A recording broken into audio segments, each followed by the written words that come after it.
Hello, welcome to a brand new episode of Argumentor, the podcast stage to discuss, deliberate, and debate on various contemporary social, legal, and political issues.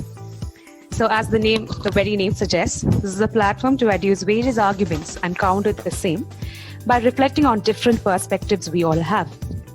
I myself, Maria Bini Palamatam, is a student of law, and with me I have Joel. If you could please introduce yourself. Hi, this is Joel, fellow law student. Okay, we also have Minhaaj with us. Hello guys, I'm Minhaaj, and as Maria rightly stated, we aim to discuss contemporary political, legal, and social issues and give our opinions on all those issues. Yes. So, guys, are we good to go? Yeah. Okay.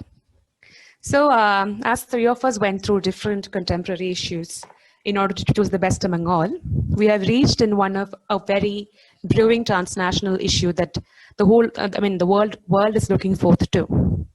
And we have hopefully optimistically named this episode of our podcast as hindichinibhaibhai. And hence, obviously, the relation India and China, two countries that almost share nearly 2,500 of miles border within them, have actually come up with several border issues right away. And in order to address them, we are obviously forced to go back to history and check what has resulted in beginning the same and what is situation right now. Sino-India relationship, as everybody knows, historically began, and it has been tensed ever since 1914 with the Chinese rejection of McMahon Line dating back to 1914, as I rightly pointed out.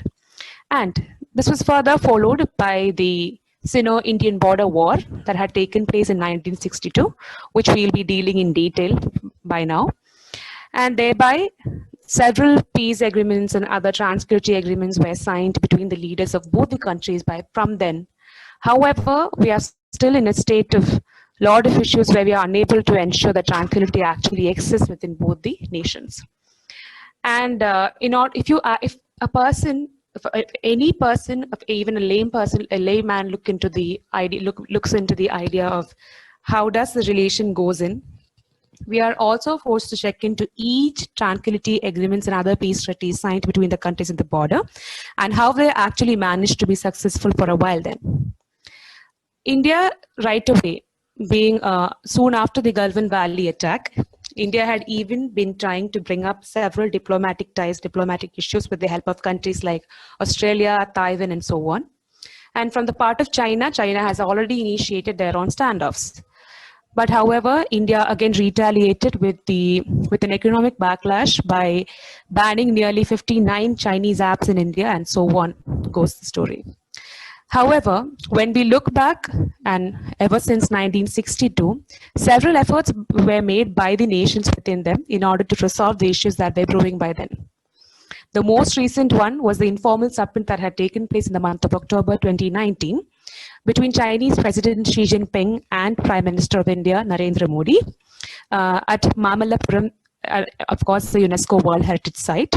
Though the meeting between them was informal in nature, it definitely had waved as a ray of hope, such that the relation between the countries, the strained ties that are there in Kashmir, shall be resolved by then. However, things are continuing to go in a similar manner. Definitely a look or an introspection into this particular issue is invited, especially when it comes to the people who discuss about the relationship India and China keep within them. So it's obviously necessary. It's obviously something that is so much of great priority in order to look into the various agreements first. Soon after 1914, the next issue was the Chinese invasion of Tibet, or China's occupation of Tibet in 1959, which had resulted in the revision of borders of the areas that had first resulted in the chiseling of the relationship between India and China by then, when China had actually marked an extensive invasion towards India. Soon, on 21st November 1962, the situation became further problematic by massive Chinese invasion from Ladakh in the west and NEFA in the east. While in 2013, we had positive developments coming up while Prime Minister Manmohan Singh had visited China by then. But however, the backlashes India had received, the scars India had received after the war with China in 1962 prevailed. And later, but once we check back or we check into the diplomatic ties that are existent with PRC, between PRC and India in 1949, the relationship between India and China was in such a state that India had even recommended for the membership of People's Republic of China at the United Nations later. But no sooner issues start to rose by the Sino-India War. So being law students or being being any individual who wants to peep into the issue or who wants to introspect on the issues that India and China face between each other, we'll have to discuss various aspects on the same. So right now I'll switch to Joel, who will take us into to a further elaborated state apart on a historical on defining or further on the historical issues that are right away pointed out. Over to you, Joel. Thank you, Maria. That was a very brief introduction on what you tried to bring out with our relation with China, but failure in the '62 war, and it has created a very detrimental and a more emotional and a very sentimental aspect in the lives of many Indians. So then the actual thing about the loss is what comes forward. So with that, like with not just with the war in China, but also our diplomatic relations with the surrounding countries also have differed a lot, because as you know, we went forward and we said hindichinibhaibhai and all that, and also we were one of the first to recognize them, but then in the end they backstabbed our country as such. It took many years for Sikkim to be recognized as an integral part of India as well, because Chinese won't believe it will have contention with regard to Arunachal, how the mindset is, and the very expansionist kind of thought process. So also, which we saw in the recent skirmish as well, we might say that this skirmish it's pretty like 2-3 months old, but it's still ongoing. The talks are still ongoing, but are we able to really get into a consensus with regard to the same? 20 soldiers have been martyred in our side. Prime Minister says that no Chinese came into our territory. That all this is happening in the midst of a pandemic, and there are questions being arise as to why China is doing this in the midst of a pandemic. But then there are also one side of the argument is because there is immense amount of pressure on China, especially because of the COVID situation. The reason why it became even more was because they started to build their tents, they started to build their infrastructure close to the border, and the media was actually doing their job, because for the first time they were trying to report that, see, there is aggression, there is Chinese trying to come into our territory. Just after we have lost 20 of our soldiers, we had to literally take for greater steps. And also the question arises as to, was the government really vigilant with regard to the same, and is questioning the capability of the government questioning India? Because when the government says you are questioning the authority of our soldiers, this nationalistic attitude won't just bring in if you can't do it practically. Because if every day, if all day you can say Pakistan is bad, China is bad, and but then in the same way not deal diplomatically relations properly, that's a real question to really ask for, because it's not just China which is on us. Even a country like Nepal, so it has been a growing contention of Nepal with regard to the territories, but then this time they have unveiled a map also and passed it as those 3 territories. It's not just Nepal, even a country like Pakistan, now in their new map, if you look at it, they've almost covered like the complete of J&K and Ladakh and even Junagadh. Because as a country like India, we are on a diplomatic level, we are very balanced. We don't really try to cause anger or hatred towards any kind of country, because we like to have very friendly relationship.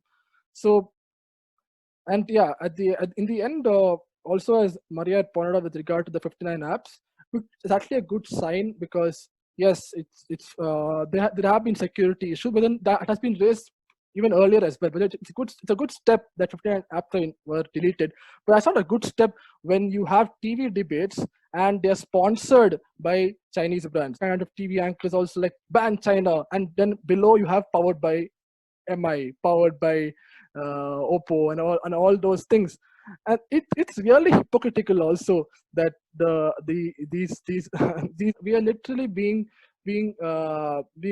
swayed away by what the media is trying to do and portray. So they all just want the money, they all just want the TRP, and it's all and today are we seeing Chinese reports? Initially they were like, China is doing this, we will do this, we will finish. Like before, a very famous TV anchor was like, your Pakistani tiddi, they're coming to our country, tu tiddi biryani khayega. All those was just all this happened once upon a time. Now the focus has completely shifted. Like, they just went over it because they also know that they also know the reality as to it's a very difficult situation. They can't just give their opinions and comments and try to do it. If you're really trying to ban apps and things like that, how will it affect the investments also from the Chinese? Because several of our Indian startups also are funded by Chinese. So what are you going to do with it?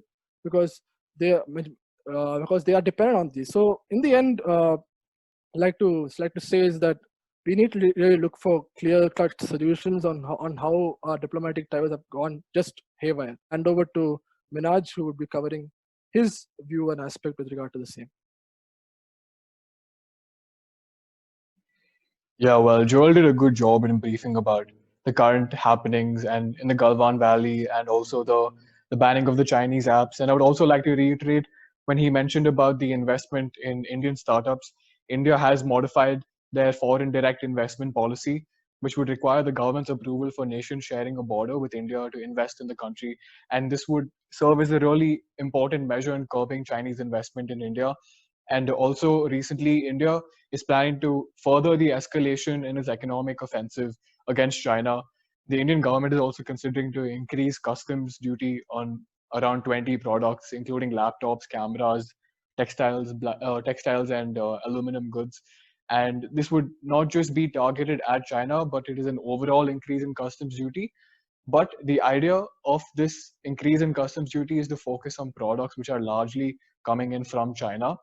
And yeah, like Joel said, the TV channels are being very hypocritical in raising arguments against the Chinese and being sponsored by Chinese companies, etc. And yeah, and the question arises whether India is taking the right measures in order to control this aggression, whether mere banning of Chinese apps is enough to sort of mitigate this aggression by the Chinese forces. And yeah, just to bring to your knowledge, an agreement was signed between India and China in 1993, which was to maintain the peace and tranquility between both the nations, between the line of actual control. And this was violated by China when they had started to send their troops towards the border and set up infrastructure around the border. So my question to my fellow argumentors is whether India is taking the right measures and the right steps to curb this violence. Yeah, like Minaj rightly pointed out, even I had a similar question to ask, because especially when Joel had pointed out, Joel had tried to elaborate about the banning of the apps by then. So a major contention that came up from the part of the people who the people who actually critiqued the act by the government is that how can media, as Joel had mentioned before, call this action of India as an economic backlash on China?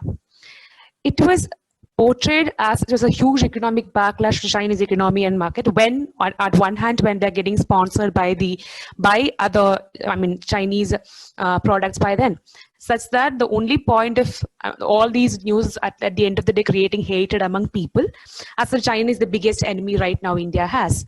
So in front of India, we have two options. One is to escalate a war. Number two, the best possible solution is to go for diplomatic ties.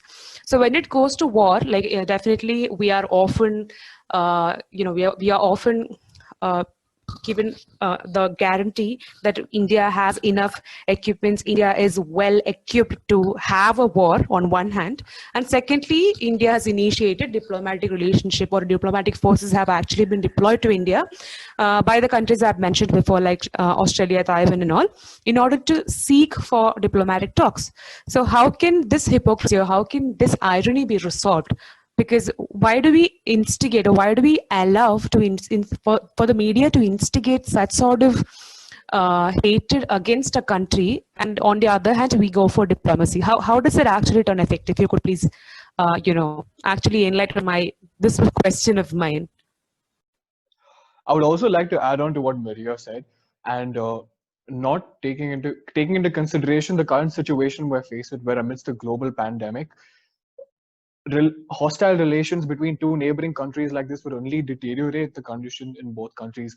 And if I'm not wrong, the Indian ambassador to China, Vikram Misri, stated that India and China could cooperate on the development of the vaccine for this virus, and it would benefit the world at large, because India and China have very large scientific and technological manpower, and this would be a benefit to the globe in such a situation. So do you think that India and China should set aside their differences for the time being and work cohesively on developing a vaccine and aiming to reach a sort of solution to this COVID pandemic?